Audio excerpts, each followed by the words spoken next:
भारतीय नौसेना जिसके बलबूते पर हिंद महासागर आज सुरक्षित है, चीन की घुसपैठ से दूर है, समुद्री लुटेरों से आजाद है, वही भारतीय नौसेना आज भारत सरकार से थोड़ी नाराज है। अब नाराज क्यों है? क्योंकि नौसेना की लंबे समय से एक डिमांड रही है, वो अभी तक भारत सरकार पूरी नहीं कर रही। हालांकि उस डिमांड को लेकर वादे तो बहुत किए गए, फाइल्स भी पास की गई, मंजूरी भी मिली, लेकिन काम शुरू नहीं हो सका।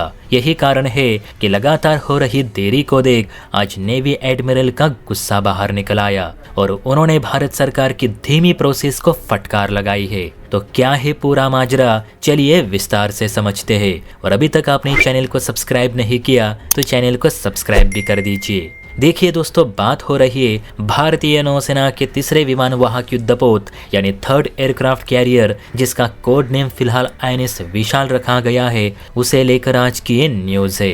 तो खबर ये है कि इंडो पैसिफिक में चीन लगातार अपने प्रभुत्व का विस्तार कर रहा है और भारत के लिए खतरे पैदा कर रहा है। यानी चीन की पीपुल्स लिबरेशन आर्मी नेवी लगातार अपने जहाजों का मॉडिफिकेशन कर रही है ताकि भारतीय नेवी को चारों तरफ से घेरा जा सके। इसके लिए चाइना सबसे ज्यादा अगर किसी पर जोर दे रहा है तो वो है एयरक्राफ्ट कैरियर्स। आप सभी जानते हैं कि फिलहाल चीन के पास 3 एयरक्राफ्ट कैरियर ऑपरेशनल है और आने वाले 2 सालों में और 2 कैरियर्स चाइनीज नेवी में शामिल होंगे, वो भी पहले से ताकतवर और बड़े भी। अब चीन कैरियर्स पर ही इतना जोर इसलिए दे रहा है क्योंकि एक कैरियर एक तैरते आइलैंड से कम नहीं। नेवी का एक कैरियर पूरे फ्लीट को अपने साथ ले जाने की क्षमता रखता है, जैसे कि अमेरिकी नौसेना की 7 फ्लीट, जिसके आगे बड़े बड़े देशों की नेवीज अपना सिर झुकाती है।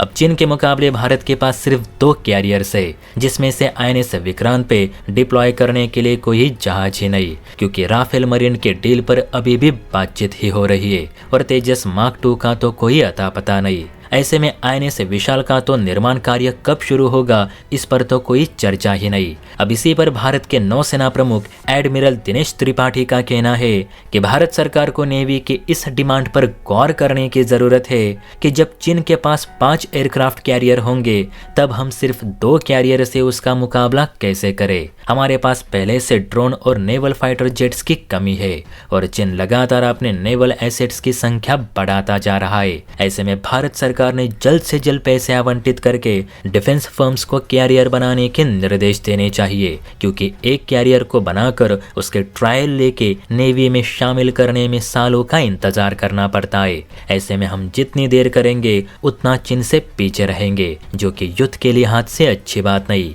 भारतीय नौसेना को सिर्फ कैरियर ही नहीं तो ड्रोन्स, नेवल जेट्स, रिसर्च जहाज, सैटेलाइट ट्रैकिंग जहाज, न्यूक सबमरीन्स और डिस्ट्रॉयर्स की तो सख्त जरूरत है। इसीलिए भारत सरकार विदेशों की मदद थोड़ी कम करे और वही पैसे सेना के मॉडिफिकेशन में लगाए तो ही काफी बेहतर रहेगा, क्योंकि हमें थर्ड एयरक्राफ्ट कैरियर तो चाहिए ही चाहिए। अब दोस्तों आप ही बताइए, नेवी की मांग सही है या फिर गलत? कमेंट करके अपनी राय जरूर दे। और हाँ, वीडियो अच्छी लगी हो तो चैनल को लाइक एंड सब्सक्राइब भी जरूर करें। जय हिंद।